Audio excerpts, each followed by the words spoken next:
is a film about that scale and grandeur. This is a film about that military achievement. This is a film about a people who for all time shattered the legend of Nazi invincibility. This is a film about victory and defeat. German victory and German defeat. This is the battle for Russia, a battle that has been going on for centuries, a battle that fills the pages of Russian history. 1242. The German Order of Teutonic Knights had invaded northeastern Russia and occupied the old city of Pskov.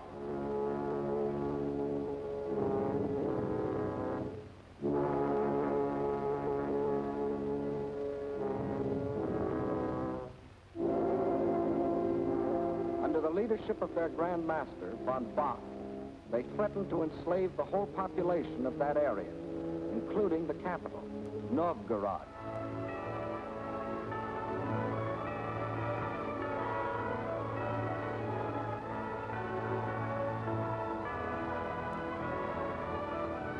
In their hour of peril, the Russian people turned for leadership to their prince, Alexander Nevsky.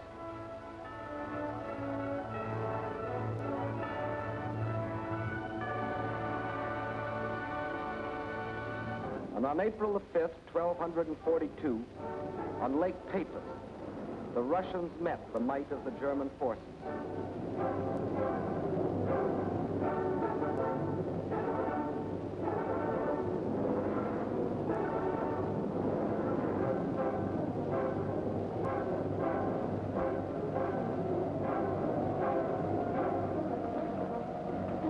They weren't as well equipped or as well organized.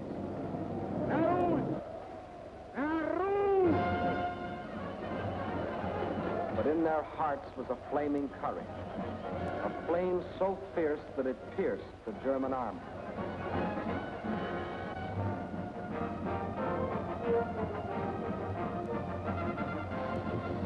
The victory they won fills a bright page of Russian history. 1704, and another conquering army marched across Russian land. This time under Charles XII of Sweden, and again the Russians fought for their country.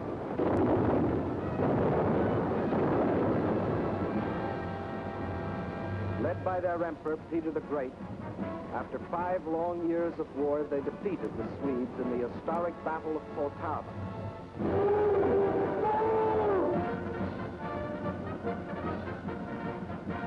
The invading Swedish armies were crushed and forever driven out of Russia. 1812. Napoleon and his armies had blazed their triumphant way across Europe and were marching on Moscow. The conquering armies entered the city, but they entered a city in flames. Even in that day, Russian earth was scorched earth to an invader. And once again, the invader was forced to start the long march on the road back out of Russia. 1914, and another German army, this time under Kaiser Wilhelm, set out to conquer Russia.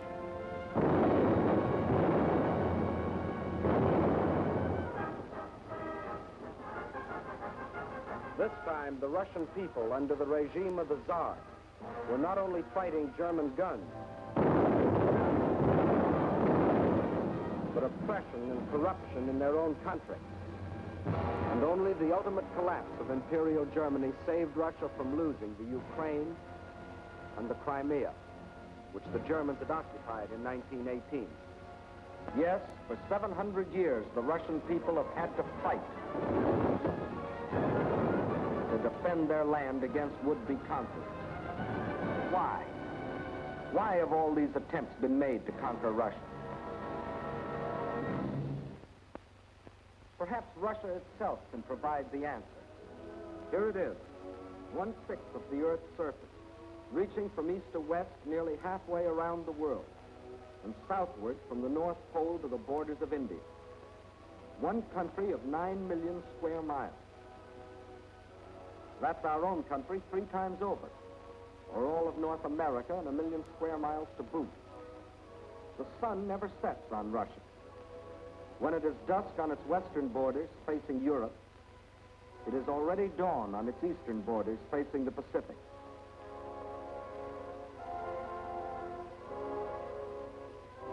That's Russia, or to be correct, the Union of Soviet Socialist Republics. Deep in its mountains lie thick, rich veins of gold and silver. Below ground lie enormous deposits of copper, tin, manganese and nickel, chromium and radium, sulfur and magnesium. Russia is rich in raw materials. Her forests cover millions upon millions of acres.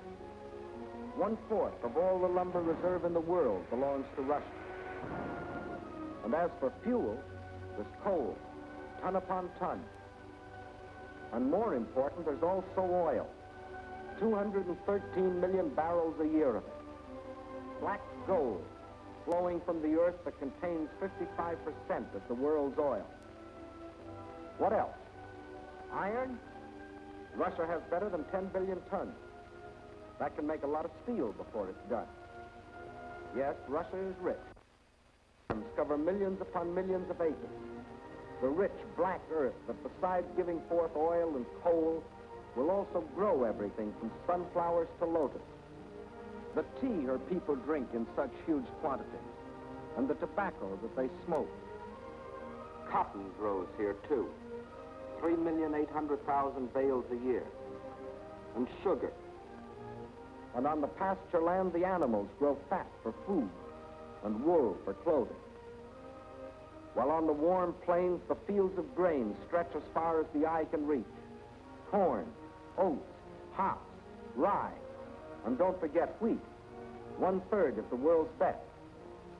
Yes, Russia is very rich, for it has not only raw materials and the products of its soil. Russia is also people.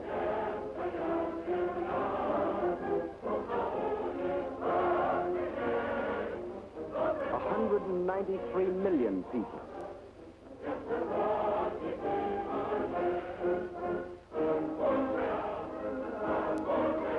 People of every race, color, and creed. People coming from the many different republics that comprise the Soviet Union. People speaking more than 100 different languages, but all citizens of one country.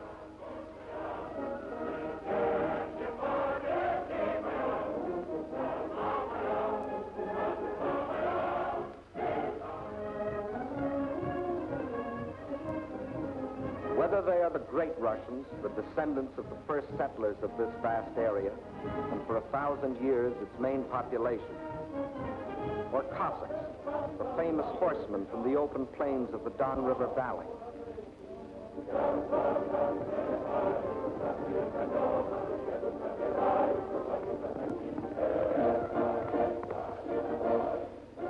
Whether they come from the southwest, the Ukraine,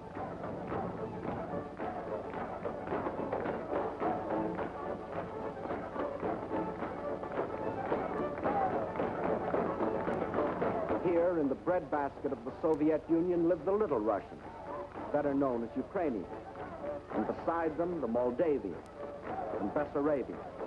Or if they come from the far south, between the Caspian and Black Seas,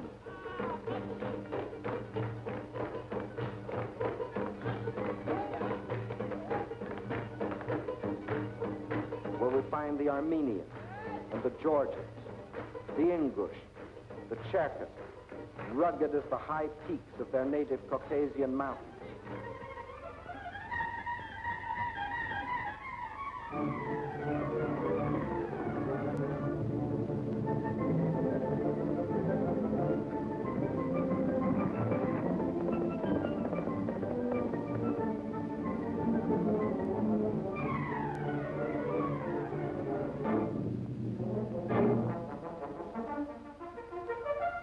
Whether they are Uzbeks, Turkmen, Kyrgyz, from the Persian and Indian frontiers, or Mongols,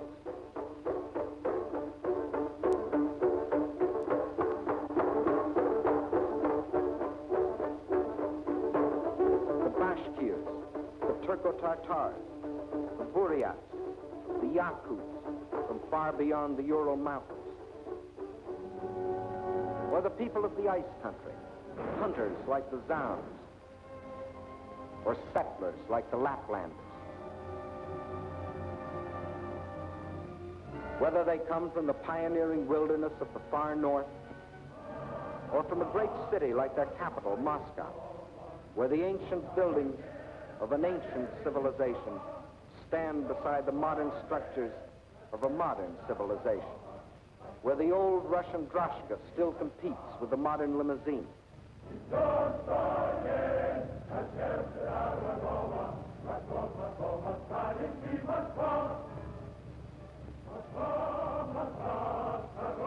Whether they work in factories or as soldiers, whether they are bricklayers or traffic cops, sailors or riveters, school children or farmers, nurses or engineers, window washers or sales girls, housewives or postal clerks, radio announcers or stewardesses, scientists or typists, musicians or ballerinas.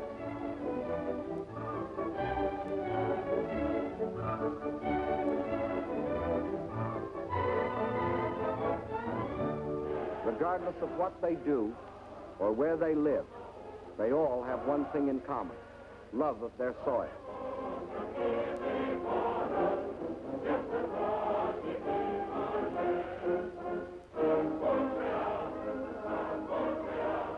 That is Russia. Size, the largest country in the world. Raw materials, unlimited. Manpower, 193 million. These are the three reasons why every conqueror in history has wanted Russia.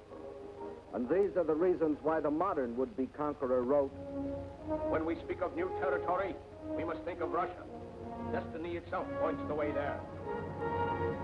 Yes, as we have seen, Germany's spirit of aggression was handed down from generation to generation. And now, in Hitler's Germany, the dream was world conquest. To such a dream, there could be only one answer: collective security. So, with this objective, in 1934, the Soviet Union joined the League of Nations. Again and again before the League, its representatives urged binding agreements to support by collective action any nation submitted to attack. The states I represent entered the League with the sole purpose of the maintenance of indivisible peace. The League of Nations is still strong enough by its collective actions to avert or arrest aggression. There is no room for bargaining or compromise. But while some members of the League were pleading vainly for the use of collective force to stop aggression, the world saw other members, Germany, Italy, Japan, withdraw from the League to follow the path of aggression. Manchuria, Ethiopia. Then Hitler invaded Austria, Czechoslovakia, and in 1939, Poland. First step on the road to Russia.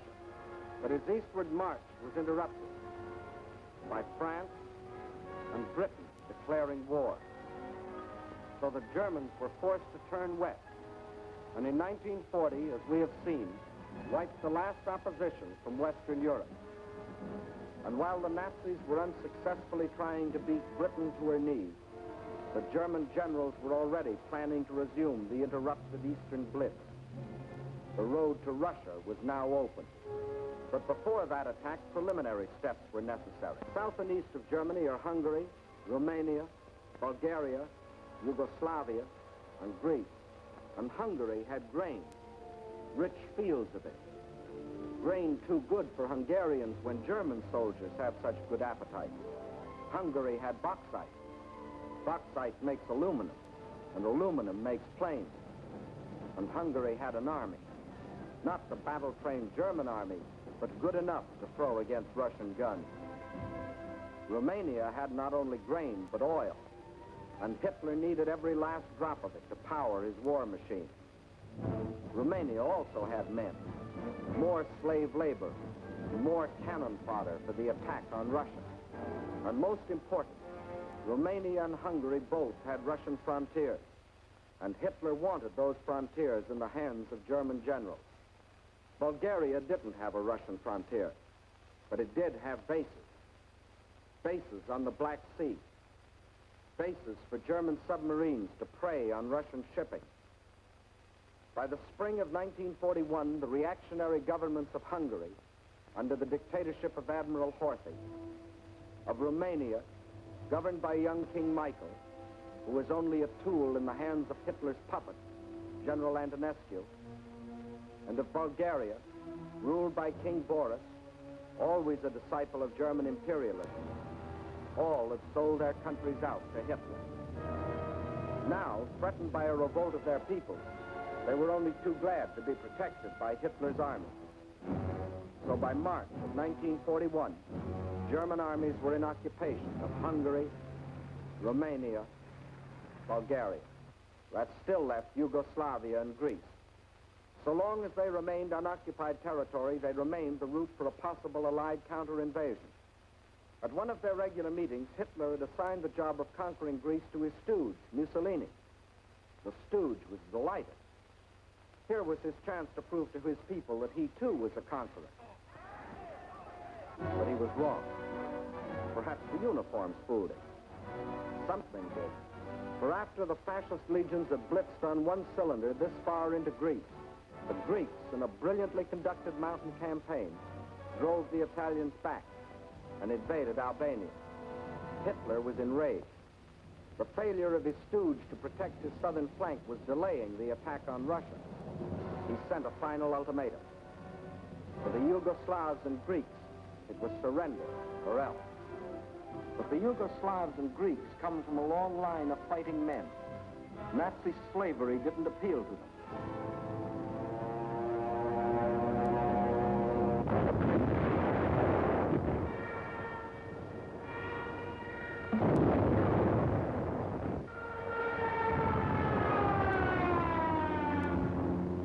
At dawn, on April 6th, German bombs told the Yugoslavians they were at war with Germany. The Nazis and Italians launched a powerful and coordinated attack from all their bases, supported by virtually unopposed aerial bombardment. The conclusion was inevitable. Although resistance was determined, the Yugoslav army was cut up into many small segments and captured. The war in Greece also began on April 6th. There, in spite of fierce and valiant resistance by the Greeks and the British who had come to their aid, the Germans, overwhelmingly superior in both numbers and equipment, forced their way past the Bistritsa River, Mount Olympus, the famous passage of Thermopylae. And by the end of April, the swastika flew over the ancient city of Athens. The conquest of the Balkans was now complete. The whole force of Nazi might could now be turned loose on Russia. There was no time to wait, for time was Russia's weapon. Their industries, so recently built and which, like our own, were designed for the ways of peace, were converted for war.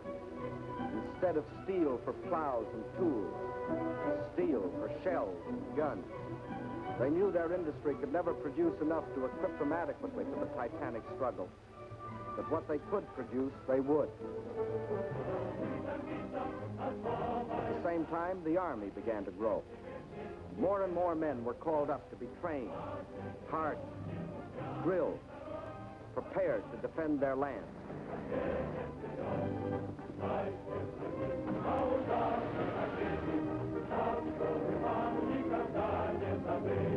With the conquest of the Balkans, the Nazis had a solid front from the Black Sea to the Baltic, but the Russians had built themselves a buffer to take some of the steam out of the Nazi punch, no matter where it landed.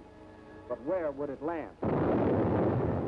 When the blow came, it was from 5 different directions, and from the north, 1 extra, just for luck. That was the big day. As dawn broke, nearly 200 Axis divisions, more than 2 million men, plunged into a front 2,000 miles long, reaching from the White Sea to the Black. Their aim, the annihilation of the Red Army in a decisive battle on the frontier.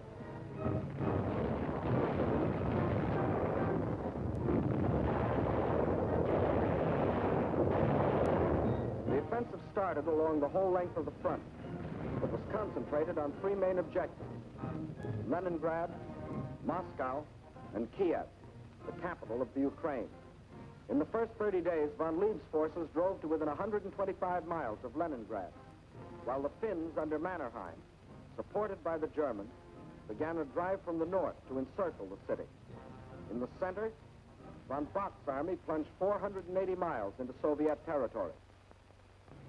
One Russian city after the other was overrun by the invaders.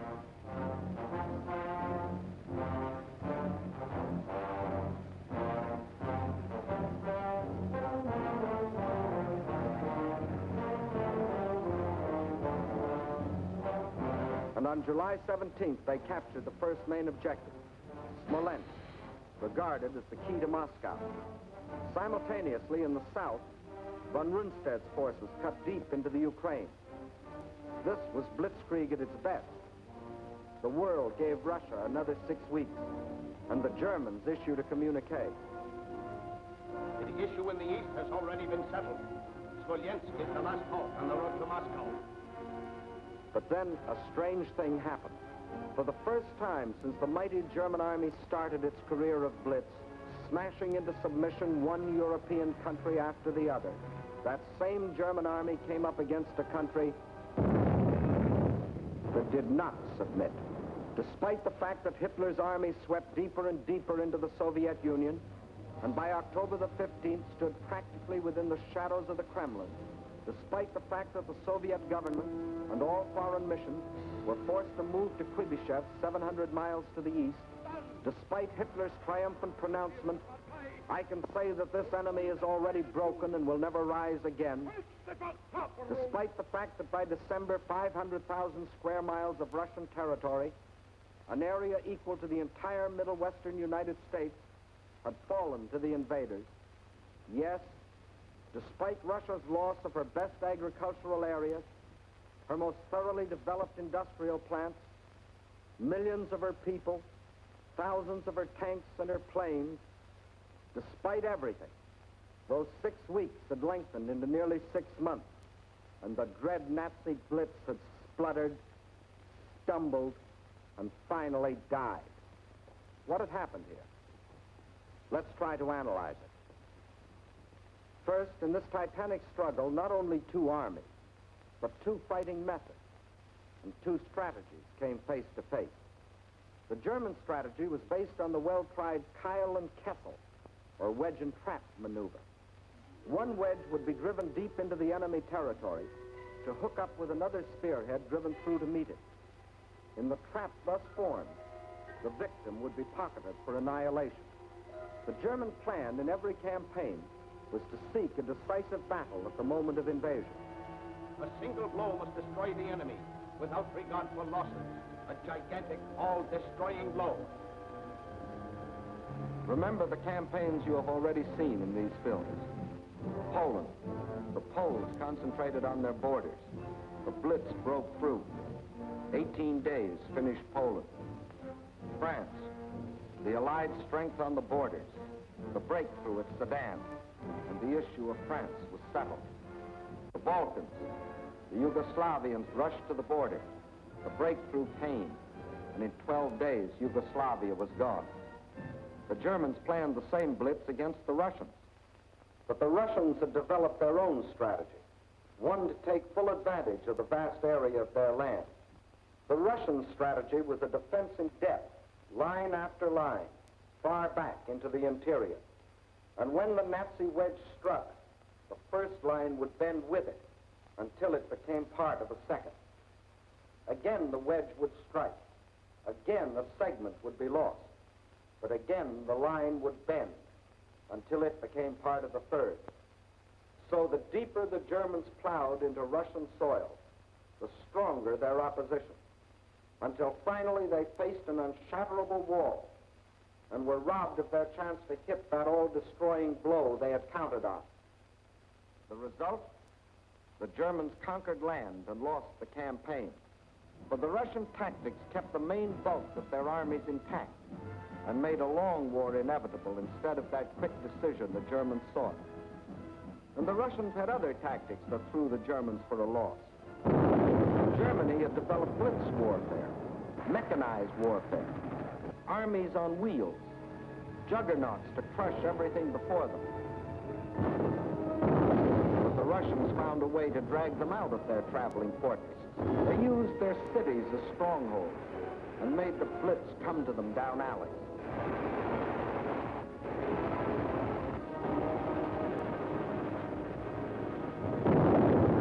The more a city was bombed, the more impassable it became to the German panzers.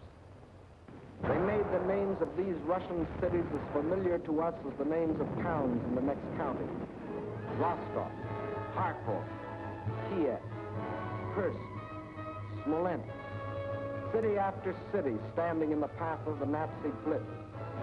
The Red Army had found a way to make their cities of great strategic importance.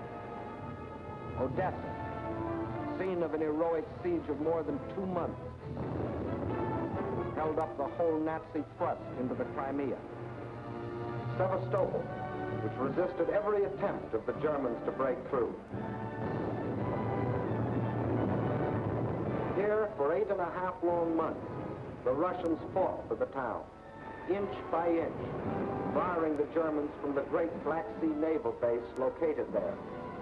And finally, when the Germans entered the town, each district was defended street by street. Each street house by house.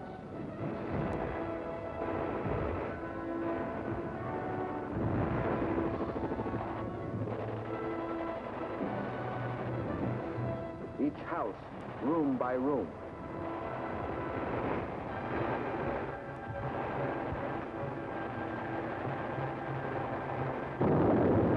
The Russians knew their cities would be demolished, but their objective was not to save cities, but to destroy Germany. A high price to pay for a copy of Mein Kampf. So the Germans were forced out of their armored shells to fight and to die in the hand-to-hand combat they thought they had abolished. There was another item the Germans had overlooked. They overlooked people.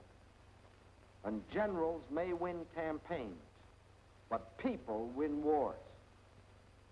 And on that fatal June 22nd, when the Russian people first learned of the invasion of their country, their grim faces told of their determination to fight and to die, but never to surrender.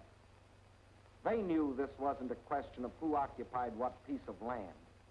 This was a question of life or death. This war is not an ordinary war. It is the war of the entire Russian people, not only to eliminate the danger hanging over our heads, but to aid all people groaning under the yoke of fascism. So the alarm was spread to factory and farm. And from every Russian town and village, men poured forth to answer the call. From now on, one thing mattered and one thing only: victory. Total war meant total mobilization. Not war just for soldiers, but war for everyone. Young or old, male or female, made no difference. Age had nothing to do with it. If you were only 12 years old, there was work for 12-year-olds to do. Sex had nothing to do with it. If you could hold a rifle, you were a soldier. If you could turn a lathe, you were a soldier. If you could harvest the fields, you were a soldier. If you could handle a locomotive or pilot a ship or guide a tractor, you were still a soldier. For everything you did was part of that total war. Nothing that the enemy could use was left behind. Not a yard of wire or a pound of iron. Not an acre of wheat or a head of cattle. And the old men stood watch over the fields, ready to give the word to burn at the first sight of the enemy. Scorched earth. What can't be withdrawn must be destroyed. That meant the factories, the plants, the oil depots. Flames claimed them all. The giant dam at Dnieperstroy, into which had been poured not only steel and concrete, but 5 long years of Russian toil and Russian sweat, yield the miracle of electricity to the farms and people of the Ukraine. Now, rather than let the power it generated fall to the enemy, they destroyed it. Scorched earth, the land they had lived on and worked on, their forests, their fields, their farms. They surrendered them to the flames, but not to the invaders. That was the scorched earth. And for action behind the German lines, a new army was formed. An army without uniforms, whose home was the forest, and whose front was the enemy's rear. A guerrilla army. A minimum of glory and a maximum of determination. Their achievements were seldom recorded. Look well at these faces. You will never see them again in the ranks of war prisoners or read their names over heroes' graves. Ahead of them lay nothing but the rope and the halter, but they stayed behind and went on fighting. Their only goal was merciless destruction. Destruction of communication lines, supply, the invaders themselves. Their weapons were dynamite and the terror of surprise.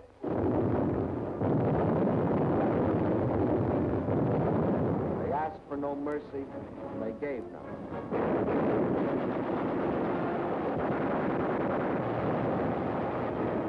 This is the guerrilla army. This, the scorched earth. This, the Red Army. These, its leaders. These are the reasons why, although the Germans conquered land, 500,000 square miles of it, it was just land, barren land, scorched land. These are the reasons why, after 5.5 months of blitz warfare, after coming within sight of their goal, the Germans were stopped at the very gates of Moscow. These are the reasons why, although Hitler had sworn that before December the swastika would fly from the Kremlin towers, December had come, but it wasn't the swastika that flew over the Russian capital. And it wasn't the Nazi conquerors who marched through the streets of the ancient city, but fresh reserves of the Red Army.